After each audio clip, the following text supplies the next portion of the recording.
चाहिँ राम्रोसँग भुट्यो। यस्तो भएपछि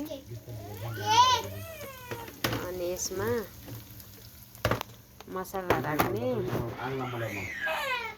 स्वाद अनुसार नुन, हजुर कति खानुहुन्छ, अनि हर्दी चाहिँ हेल्थको लागि धेरै राम्रो हो, जेमा मिक्स गरेर।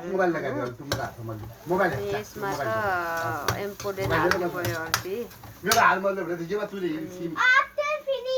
हजुर जे मसला युज गर्नुहुन्छ घरमा त्यही हाल्दा हुन्छ। यो चाहिँ फिस करी मसला,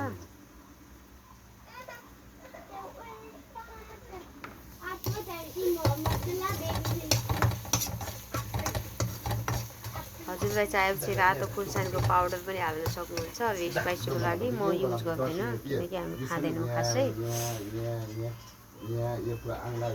यो चाहिँ मिक्स मसला हो।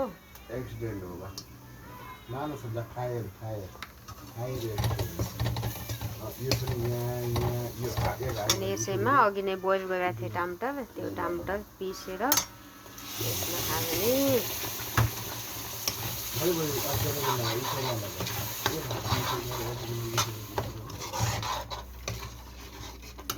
अनि यो चाहिँ इमलीको पानी हो।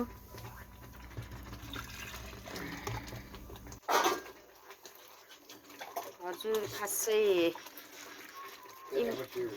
इमली फेरि खानुहुन्न भनेपछि नहाल्दा पनि हुन्छ, किनकि अलि हामी चाहिँ अलि खान्छौँ त्यसै।